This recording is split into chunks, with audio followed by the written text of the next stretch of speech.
Okay, my name is Timothy Sands. This is Fashionable Father. Mm-hmm. And this is something I'm trying to start doing. It's something new that I want to try.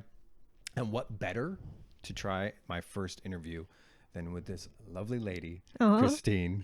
Hi, thank you. Hello. She is a Renaissance lady. What? Would you run with that? Wow. I mean, thank you. You're welcome. Wow. You're welcome. No, I think What a you're, start. I know. Wow. I'm going to just probably shower her with all kinds of praise. But no, in all genuineness, gosh, I don't know. You do ceramics. Mhm. You're a DJ. Mhm. You're a filmmaker. Mhm. You're quite the storyteller. Oh, thank you. I Wow. think she's a great storyteller. I was lucky enough that she commented on one of my videos because I don't think I would have found you if not the case. So, and I got to go down in the rabbit hole of her channel, and I was automatically impressed. I think you kind of know this when you watch YouTube. Mhm. There's certain styles Yeah. that you come across, and you can be like, oh man, I'm impressed with this person's storytelling, and I think that's exactly what I was impressed with. Oh, thank you. Yeah, right That's off the really bat. sweet. Yeah. Wow. And she has all kinds of style. And per usual, you know me, it's all about style first. Yeah. That's my philosophy. Yeah. And so I love that. I love finding people that can inspire me, Yeah. kind of shift my perspective Yeah. on fashion. And again, that's kind of what I feel fashion is. It's Yeah. something that encompasses a lot, not just Yeah. people looking pretty. I want to talk about kind of her history, let her tell us about her channel, Mhm. where she's come from and all that good stuff. And then I think next talk a little bit about our styles and aesthetics, kind of Yeah. your take on things. Okay. And then lastly, I think I do want to talk about your YouTube journey and kind of the business aspect of it, if you don't Yeah. mind. Oh yeah, absolutely. Because I think people are always fascinated by that too. Oh, cool. Okay. Yeah. Yeah. Actually, yeah, just describe your YouTube channel to us, Mhm. kind of how you would describe it. Oh, okay. So it's just whatever I'm interested in at the moment. So it shifts pretty often. So sometimes it's about well, I have a lot of apartment tour stuff Oh, that's or right. home Yes. tours, yeah. Mhm. And then sometimes it's about style, like what I've been wearing, that kind of stuff. And then it shifts into hobbies like DJing or ceramics. Yeah, so it's whatever I feel like at the Mhm. moment. I like when you kind of make a vlog. Yeah. Yeah, I feel like you do such a good job telling Thank those you. stories. Yeah, so Do you like doing that? Is that something like what do you Yeah. most like doing on your YouTube channel? So I was talking to my manager about that, and he's like, so what do you watch the most of, and what are you the most interested in? So then I looked at my algorithm and everything, and I watch a lot of vlogs. I love watching people talk about their life, and even if they feel that it's mundane or boring, I still love watching that. So then he's like, you need to make more vlog content. So then I bought a vlog camera. Nice. Yeah, so I'm really excited to Go start ahead, doing that. go ahead, show. Yeah. It's the G7X from Canon. Yeah, it was awesome when she first got here because Yeah. we both were geeking out, I guess we could say that, Yeah. about gear. Yeah. I Because that's what love gear. happens. Yeah. Oh. Oh man, it's terrible how much I love gear. It's fun. And it changes so quickly. So, Yeah, now it's kind of, yeah. it definitely feeds your addiction. They just Yeah. feed it, just keep feeding it.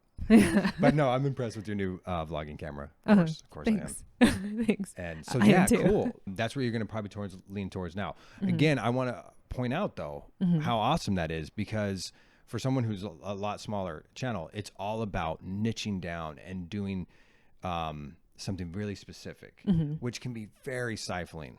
I think Yeah. if anybody who is doing YouTube or is in this world, it can be so rough to restrict yourself to one niche. Yeah. So I commend you. And I think it's awesome Yeah. that you're like, no, I'm going to run kind of with what feels good. You know, when I discovered your channel, it's because I was doing a campaign for a company that was working on a new safety razor, which I've targeted towards women. I've never used a safety razor before. My boyfriend uses That's one. right. That's right. Yeah, my boyfriend uses one, and it's terrifying to look at.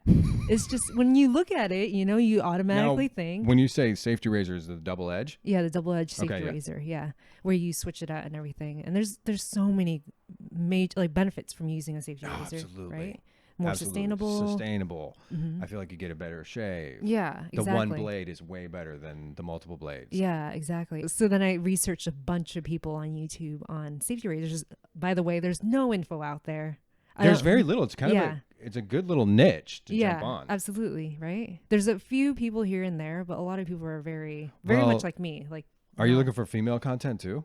Yeah, female content. Oh, I bet too. there's very little. I bet. And then I saw your channel. I'm like, what the hell? This is awesome. You know, it looks like something that I would watch on a website. Like, this person's very certain of themselves. They've been doing it for a very long time. They know. Yeah, good point. And I had been doing it for a long time. Yeah. And then from there, I watched like other videos, like your vlogging and your style stuff. And that's cool. The safety razor stuff came before the style stuff. And then the style stuff afterwards, you know? Yeah. Yeah. Okay. Yeah, exactly. I thought the style stuff came first. Is that funny? I don't know why. Style first. That's why, right? Yeah, no, but it's the safety razor stuff that like I really learned so much. Speaking of which, because you did actually recommend to me the Leaf. The Leaf, yeah. Now, do you have one? I have the Twig from Leaf, yeah. So that's Leaf not is a the cheap brand. razor. Yeah, it's not. How much is that running? Like $1 or $100? Like $100, yeah. I guess it's not too bad. The one that they just came out, it's where you have to snap the razor blade in half in the paper. You snap it in half, and it's called the Twig, and I feel like it's better for women. Wait, you split the blade? Yeah. So it'll fit in the Leaf. Yeah, exactly. The Leaf razor. Yeah, exactly. Oh, wow. I feel like that's better for women just because, well, the original one has a pivoting head. For your legs? Yeah. That makes a lot of sense. For women, okay. it makes a world of a difference. And your man runs a safety razor. Mm-hmm. That's the first time I've ever seen a safety razor on someone's counter, you know? It freaked me out. I'm like, yo, this is some Sweeney Todd shit, you know? It's spooky. But what are you doing in that bathroom? Yeah, right. Yeah, but it's so nice. It's so clean, and it's a million times better than the Mach 3, you know, or like the Mach 5 or whatever. It's a game changer. It is. And it's also, I'm glad you're saying this because I think it is a game changer for women. Yeah. Women shave way more than men. Exactly. Like, you know, the amount of hair that you're taking off your body on a regular basis. Yeah. Yeah. And I've tried to get my wife to do it. She's like, no. Well, because it's spooky looking. That's why. Hence the Sweeney Todd, you know, full circle. But I get it, you know. So, yeah, good point. But I don't know how to get her into it. Well, maybe the pivoting head might help. The one with the okay, that's right. You did recommend that. I want to get a woman's perspective on men's fashion. I wear a lot of menswear. Do you wear men's fashion, meaning you kind of like you want to make it yours? So I used to work for a lot of menswear brands. Oh, you know, like I still do actually. You know, the Stronghold in Venice. It's like a 1940s, 50s kind of style store. No, I didn't know this. Yeah, a lot of raw salvage denim, a lot of Stronghold. The Stronghold in Venice. Yeah. Okay. So like a lot of that kind of stuff. So I do their social media, like newsletters and all that kind of stuff. Okay. Yeah. I feel like if you have 5 great outfits in menswear, you wear it over and over again, it just looks great, and you look more cool and you look more like your style in a way. Whereas in women's style, I go to a lot of events and you can't really wear the same things twice. And a lot of things are very flashy because you want to stand out. So it's just more difficult. That's funny because men always talk about how men's wear is so boring. Yeah, but it's not. There's so much nuance to it. There's such nuance. That's exactly right. Yeah. I love that. That's a great way to put it. There's so much nuance with men's fashion. But yeah, you're still kind of blowing my mind though. Because I feel like, I will say this, just to counter you slightly. You have more room. Mm-hmm. Would you agree as a female? Yeah, absolutely. Yeah, you have way more room. Trends, colors. You can do what you want. You can wear men's fashion. Yeah. And not be like, whoa. Yeah. Why is that dude wearing a dress? Right? Yeah, exactly. Right? You know, I notice actually whenever I travel, because you're so limited to so many outfits, you know, I pack a lot more menswear because all those pieces go better together. So we can buy items that are specific, even expensive items, and you're going to wear them for the next 5 to 10 years. Yeah, and it doesn't age. Where I don't think you have that opportunity with women's fashion, right? Yeah, exactly. You just simply don't. Yeah. What's a very trendy men's item right now? Wow, that's gonna be hard. That's gonna be hard to answer. And this is just purely men's fashion. Oh my God, Crocs! I don't think I've ever owned a pair of Crocs. Oh, okay. But you know how like right now every guy Is everyone wearing Crocs right now? Oh, I went to an event yesterday and like it was just I think Crocs. Crocs across the or Crocs-esque, like the foamy shoe, Yeah. you know? Yeah. Like very That's kind of depressing. Kanye West Yeezy. Oh, is that what he's doing? Gosh, think I so. feel like I'm all of a sudden really out of it. Yeah, but here you're asking me a question what's trendy. I'm like, oh, that is that's trendy, but that's or trending, you trending. know? Yeah. I'm not gonna wear Crocs. I bought Crocs for Oh, sorry. my friend. Am I judging you? No, I bought Crocs for my my friend's baby, and then I bought it for my boyfriend too. He wears it around the house as house shoes. Oh, I think that makes sense. Yeah. I think they're a perfect house shoe. Yeah, but in public, no, I don't think so. Anyways. Walking the dog, maybe. Okay, but that's what I love about fashion. As much as I can hate it, right, or not like it, there's always room for it. There's always room for it. There's always room for questionable things. Yeah. But back to your question. Recently, I just did high-waisted pants. Ironically enough, women have been wearing high-waisted pants for probably about 4 years now. That's the thing. Yeah. And finally and then Europeans have been wearing high-waisted pants. Men have been wearing high-waisted pants probably for at least 2 years now. And now I feel like Americans are finally like, oh, maybe. I feel like the next thing is going to be high-waisted pants. Oh, for men. For men. Yeah, that's awesome. Yeah, absolutely. Then it's everywhere in like mass, for mass consumption, like let's say. Yeah, I feel like I even told my brother, because my brother's like, dude, those pants are awesome. I'm never going to wear those. I was like, nah, you're going to wear them. Give it 2 years. Yeah, I was like, dude, you're going to wear them. And that's where I'm like, funny thing is, I'm all about like individualism and your own fashion, but I'm also like, I would feel very passe if I stayed in my 60s wear. Yeah. Which I feel like just went out. Oh, no, that's like a timeless thing now. You think it's timeless? Yeah. I don't think so. Oh, there's brands out there that... There are? Yeah. That's what I was saying about that 10 years. Yeah. So we go through something for like 10 years and it's just like awesome. And we just get to dive into it. Yeah. And then all of a sudden, like skinny jeans, it's just all of a sudden becomes passe. Yeah. Because the next step comes. And right now we're like right there, right? In fashion, there's that. Oh, no. Uh-huh. I don't want to hear this. Okay, so. I'm bummed. Just bear with me because I was bummed too. I'm looking at my closet and I'm like, oh gosh, how many things do I have to throw out So I'm the bearer of bad news. Okay, so but bear with me. So right here, pandemic. Yeah. It was like a weird year last year. And there's a shift. There's just a shift. Like it happened in the 90s and like right when basically I feel like I keep calling it the 60s, basically that really cool, fitted, awesome stuff I loved. Because we had just come out of like, I don't know, cargo pants and big Doc Marten type boots. Everything was big. If you watch shows from the 90s, the suits were stupid slacky and big. Oh yeah. And then they shifted into this amazing period. I feel like it was a golden age of fashion for me. Yeah. Because I loved it. It fit my body type and everything. Yeah. And I feel like that is going to be pretty much not worn in the next couple. Or if you're wearing them, you're going to look about like 3 years behind. Aww. Which I don't like looking trendy. Yeah. Yet I know when something shifts this big. Yeah. You almost have to just let go of that.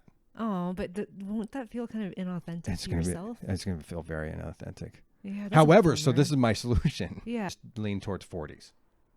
Because 40s is super trendy right now. Yeah. You know what? Especially for men. Video. Yeah. Yeah.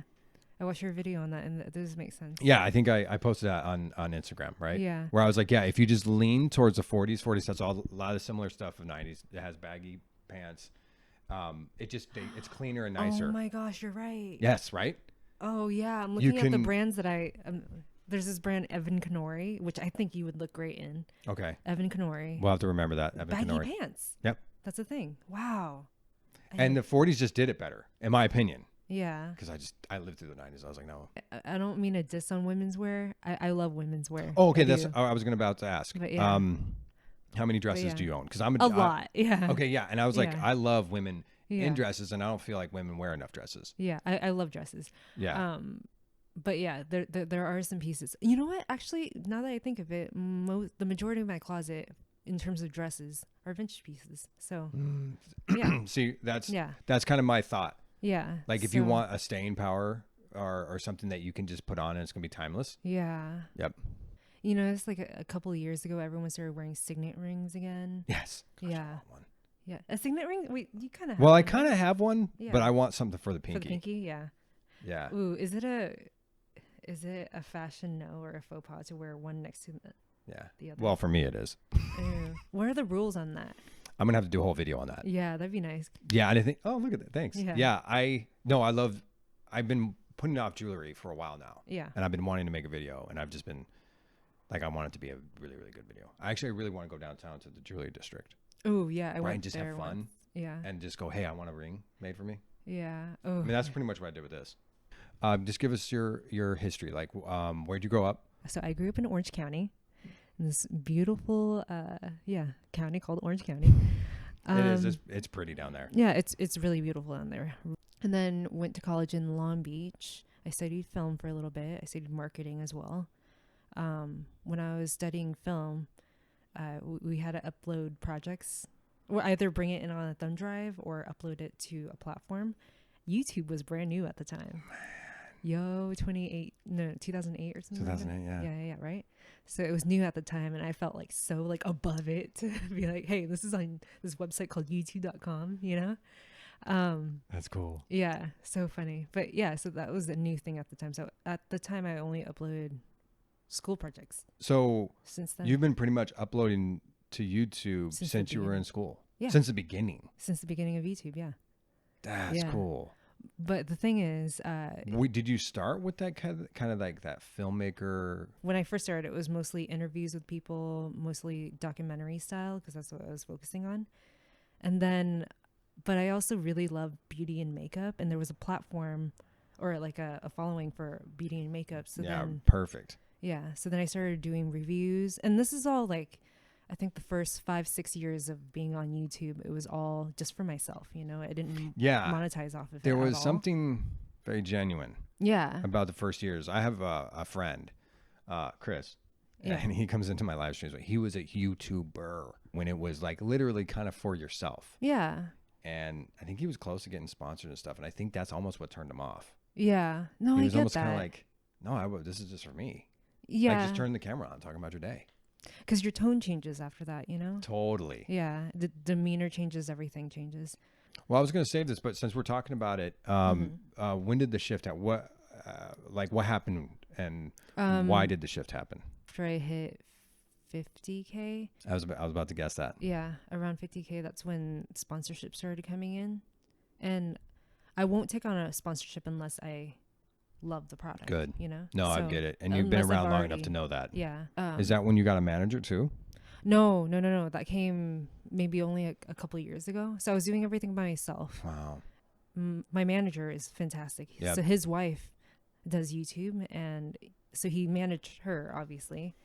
And they were doing so well. So then I asked if he could help me out. You're answering your own emails. Like, it's just nice to have that one other person doing it for you, because it just looks that much more professional. But he knows my channel so well. Like, he knows me like very well, you know, so he won't take on sponsorships or deals that I wouldn't. That he already knows. Maybe kind of like you alluded to before. There is a little of a tone shift. Yeah. You have to almost start thinking a little more strategic. But because of the financial freedom after that, I was able to pick up hobbies, you know?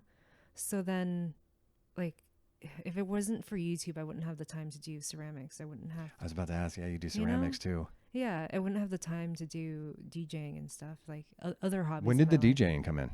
My friend Nick used to be a DJ, or he still does DJ, but he used to DJ like 90s hip hop at this bar that we went to, and I would go to every single night. And he used to be a smoker, so he would take 5-minute breaks here and there, and he would just be like, hey, can you like just press this and then turn this up every once in a while, you know? And he'll go outside and smoke a cigarette. So then I would fill in every once in a while, and then this one day he's like, would you like a 30-minute set?